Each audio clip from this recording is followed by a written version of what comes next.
Coucou les amis, c'est l'allumé. Bon, je fais pas l'enregistrement comme habituellement puisque j'ai décidé de me mettre sur mon grand micro pour arrêter de cracher dans le téléphone puisque j'ai remarqué que je crachais ces dernières fois. Donc, ce qui n'est pas très agréable pour vous. Pleine lune en Lion. Les amis, pleine lune en Lion. J'espère que tout le monde va super. Et voilà. Moi, j'arrive dans ces énergies-là d'une Vénus rétro, puisque je le suis moi-même. Vénus rétro. Donc, assez particulière celle-là. Surtout passant du poisson au bélier, on en a parlé la dernière fois. Mais là, cette fois-ci, elle est dans le bélier. Et une Vénus dans le bélier, bon, elle est à l'opposé de sa maîtrise, puisqu'elle est en maîtrise en balance. Cela dit, elle est quand même dans une énergie un peu tout feu, tout flamme, comme j'ai envie de le dire, et d'ailleurs, notre lune est en Lion, drivée par le soleil en Verseau, pleine lune sur l'axe de l'éveil, en fait, axe de l'éveil, Verseau, Lion. Pourquoi est-ce que c'est l'axe de l'éveil? Eh bien, on pourrait le penser par rapport au lion de Némée, pour ce qui est du lion, puisque c'est le travail du lion de Némée, dont on a parlé plusieurs fois, qui est l'éveil version la grande clairière du soi. On pourrait dire peut-être la réalisation du soi. Et puis de l'autre côté, Verseau, ça va plutôt faire référence à cet aspect assez uranien, une forme de guidance, en se laissant transpercer par les oiseaux d'or que sont les pensées de Dieu. D'ailleurs, Athéna est conjointe à Pluton, et même si elle a encore un pied dans le Capricorne, eh bien elle nous fait quand même un petit clin d'œil celle-là, parce que dans les oiseaux de Stymphale, Athéna attend Hercule en haut du mont Silène, là où est né Mercure, et elle donne à Hercule des castagnettes pour que la vibration du son étant, tous les oiseaux de Stymphale sortent du bosquet qui est derrière le lac Stymphale et que Hercule en tue quelques-uns, etc., et que tous partent sur l'île d'Arès, Mars qui lui arrive à la toute fin de sa zone de rétrogradation, qui va repartir dans 3-4 jours direct, et nous pouvons constater en bas de la carte que Jupiter est reparti direct, Uranus est reparti direct, et que tout ce beau monde, eh bien, tout d'un coup, apporte une espèce de, une rotation, une espèce de mouvement, comme si vous voyez cette nouvelle pleine lune, composée avec l'axe aussi des nœuds, qui passe du premier au dernier signe, comme on l'a dit plusieurs fois. Il y a tout d'un coup, je sais pas moi, une espèce de cran, comme un truc d'horloger, vous voyez ce que je veux dire, on change de cran. Il y a quelque chose, moi je trouve, qui fait penser à ça. Et donc cette Athéna, elle nous donne cette leçon qui ricoche sur Saturne, Neptune, et qui plutôt Neptune, visiblement il y a un sextile, et puis jusqu'à Uranus. Pourquoi je dis ça? C'est parce que vous voyez, il y a cette pleine lune, soleil face à la lune, qui tous deux sont carrés à Uranus, reparti direct. Et Uranus, c'est le Verseau. Uranus, c'est Prométhée. Uranus, c'est le mental supérieur. Uranus, c'est Athéna qui donne à Hercule des castagnettes pour parler de la vraie leçon, nous dit Luc Bizet.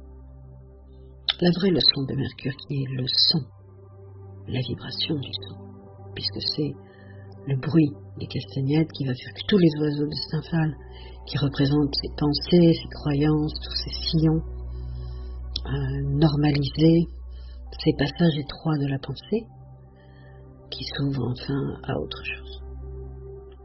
Alors à quoi cette grande inclinaison nouvelle d'un nœud nord en poisson et d'un nœud sud en vierge, nœud nord en poisson qui nous invite à croire, alors croire j'aime pas ce mot-là en fait, et qui nous invite à explorer le monde de la connaissance au sens de naître avec, le monde de la grande dimension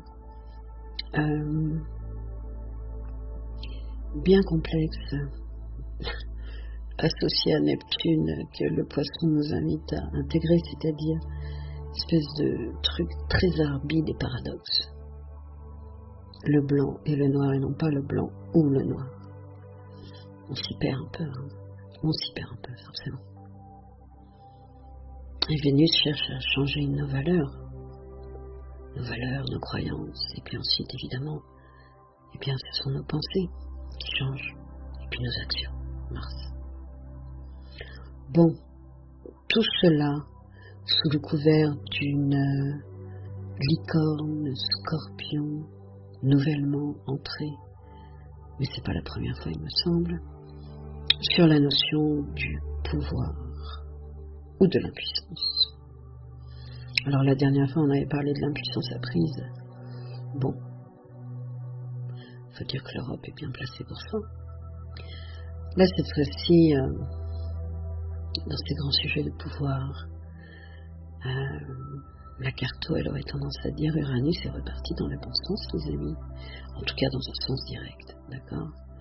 Ça lui donne, là il n'y a pas encore un mouvement très, là pour le moment on est entre deux eaux, on est entre un mouvement qui était rétrograde et qui va repartir direct pour les 3 planètes du bas, donc pour le moment c'est un peu en équilibre, tout ça c'est un petit peu particulier, c'est pas très bien sur quel pied danser dans cette danse cosmique. Et Vénus va bientôt, très bientôt partir à la renverse, j'allais dire rétrograde, alors que tous les autres deviennent directs. Elle, madame, va devenir rétrograde. Yes, Vénus rétro, on l'a dit, je l'ai dit déjà, et j'ai partagé cet audio de Pentacle d'Aphrodite, puisque Vénus rétrograde, elle fait trembler le Pentacle, la magie. Alors, laquelle? Ça qui est intéressant, c'est que la licorne, elle, rentre en Scorpion pour elle mettre en place des énergies un peu sombres, qui aide à la prise de pouvoir. Et cette Vénus-là, qui est positionnée, qui est vraiment aidée de l'axe des nœuds de Neptune en grande force au dernier degré du signe du Poisson, je veux dire, il ne sera jamais aussi fort que ça, l'axe de Neptune. C'est vraiment une autre manière de comprendre le monde avec lui.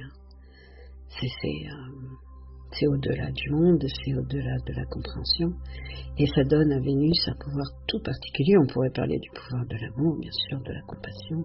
Ça, c'est sûr que c'est un vrai pouvoir. Et puis, il y a un autre pouvoir. Il est un peu tout seul dans son coin, vous remarquerez, mais peut-être que c'est l'ancien pouvoir, on pourrait dire, ou un pouvoir qui s'est écarté de sa puissance réelle, en fait. Bon, je me perds un peu comme d'habitude, je glisse un peu, moi aussi, certainement. Mais bon, c'est pas grave, on va essayer de se raccrocher aux branches. On sait que Saturne, lui, il arrive à la toute fin de la zone dans laquelle il s'est amusé à reculer et maintenant repartir direct depuis bien longtemps. Il va en sortir, il va avancer, il va finir par passer en Bélier. Et il est carré à ce Jupiter reparti direct qui, lui, est en intime conversation avec Vénus, puisqu'il repasse sur le point 1 de la rétro de Vénus, c'est que Vénus, elle, quand elle rencontrera le Soleil, elle fera référence à ce point 1, puisque c'est là qu'elle avait rencontré le soleil. Donc, nous verrons bien ce qui se passe quand Vénus rencontre le soleil. Ce sera intéressant, mais pour le moment, celui qui accompagne cette pleine lune, c'est Mercure. Alors Mercure, on dit ok, donc Mercure, lui, il va nous parler de la Vierge, bien sûr, il va nous parler du Gémeaux. Mercure, de quoi nous parle-t-il encore? J'ai pas trop mes cahiers sous la main, mais quand même, je me demande quelle est la maîtrise ésotérique du Bélier, figurez-vous. Voilà, c'est bien ce que je me disais. La maîtrise actuelle, enfin je veux dire traditionnelle, c'est Mars, mais la maîtrise ésotérique du point de vue de l'âme, c'est Mercure. C'est l'impulsion à connaître. C'est comme si tout d'un coup, il y a une notion sur la façon de connaître, de savoir et de sortir surtout des croyances, parce que une Vénus peut aussi nous parler des croyances. Et qu'est-ce qu'on croit? Alors déjà, qu'est-ce qu'on croit vrai? Ça, on en a parlé plusieurs fois. Mais c'est quoi cette impulsion à connaître? C'est le contact direct avec le soleil, la puissance du soi, la conscience de vérité par la pensée pure, nous dit Luc Billet. Alors pour moi, vous savez, le vrai maître du Bélier, c'est Athéna. Parce que Athéna, c'est la sagesse, c'est l'intelligence de la sagesse. C'est la sagesse de la vie, c'est l'élan, c'est l'impulsion A. C'est la vie qui veut. Et il y a comme ça une espèce de musique qui se met en place, une espèce de symphonie qui vient peut-être un peu des profondeurs de l'eau. Alors on ne sait pas encore trop ce qu'elle nous raconte ou ce qu'elle nous chante, mais elle nous invite à se poser des questions sur la manière de connaître, savoir. Alors, savoir c'est de l'acquisition, mais le Gémeaux est quand même bien à son aise pour lier tous ces savoirs et les comprendre et les expliquer.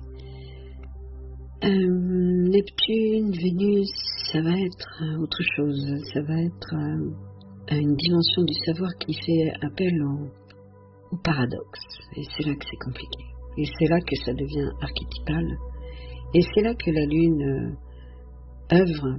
Vous voyez qu'elle est placée sur une ancienne zone de rétro de Vénus et aussi de Mercure.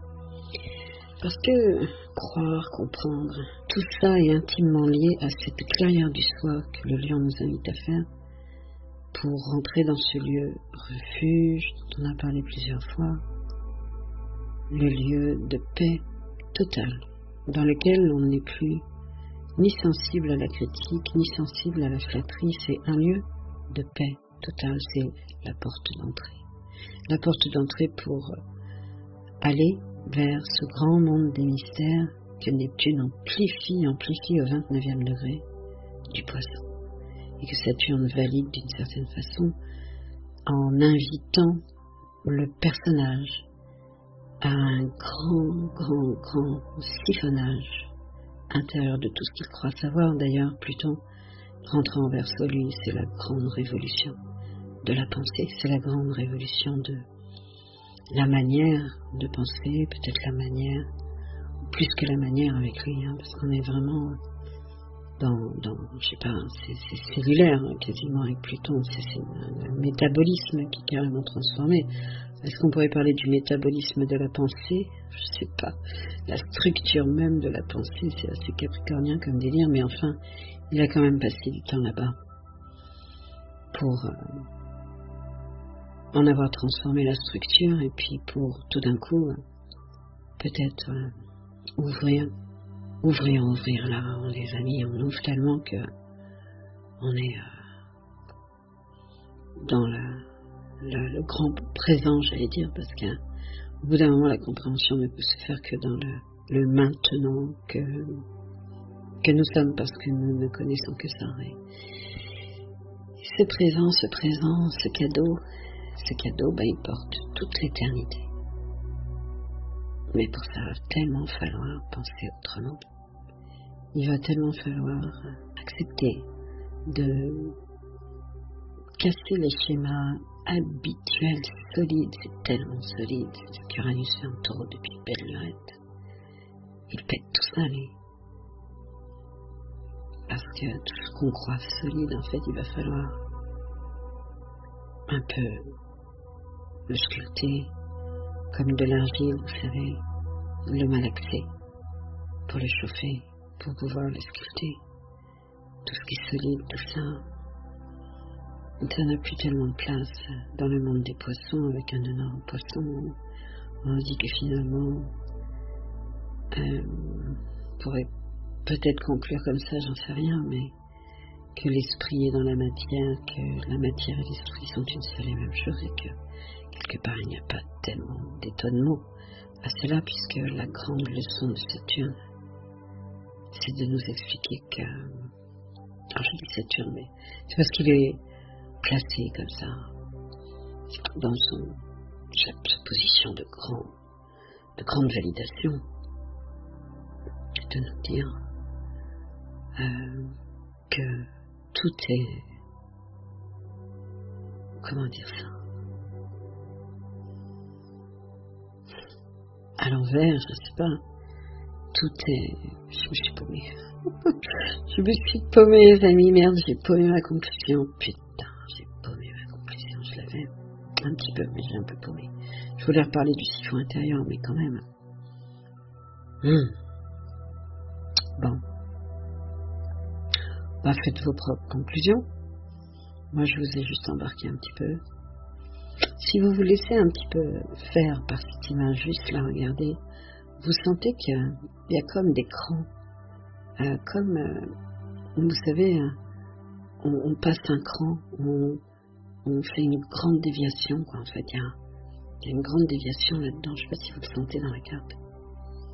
Et Uranus, carré à cette pleine lune, reparti direct, c'est un peu le chef d'orchestre sur ce coup-là. C'est le chef d'orchestre. Et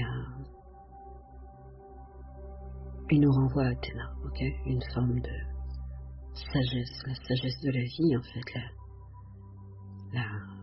l'intelligence du vivant, on va dire comme ça. Ouh là là là là, l'impulsion à connaître, les amis, l'impulsion à connaître, la conscience des vérités par la pensée pure. Qu'est-ce que la pensée pure? C'est le contact direct avec le soleil. La présence du soi. Moi j'aime bien. Et je voulais juste terminer en vous redisant une nouvelle fois que fait la Lune.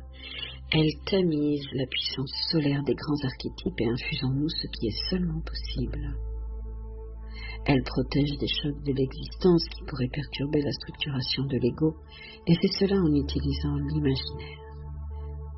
Le rôle de la sensibilité est d'accueillir ce qui est accueillable, ce qui n'est pas trop intense. Pour ne pas nous mettre en danger comme le ferait un kaléidoscope, la Lune va kaléidoscoper la force des autres archétypes pour les rendre accessibles, métabolisables, nourriciers pour la conscience du soi. Voilà, la Lune filtre les grandes énergies de telle façon à ce que nous puissions les métaboliser, c'est-à-dire que jusque dans nos cellules, l'information, c'est le corps le vivant, on va dire le vivant, d'accord, c'est le vivant qui sait. La tête, elle croit, mais le corps, lui, il sait.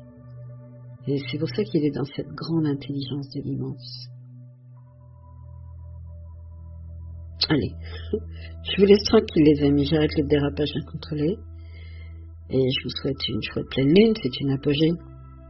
Ça demande rectification avant de démarrer la nouvelle prochaine lune, ça demande une forme d'équilibre. Moi je préfère dire que la lune devient le destin du soleil, le soleil le destin de la lune, et que sur cet axe de l'éveil, voilà, on nous demande, c'est une évolution comme ça qui se fait,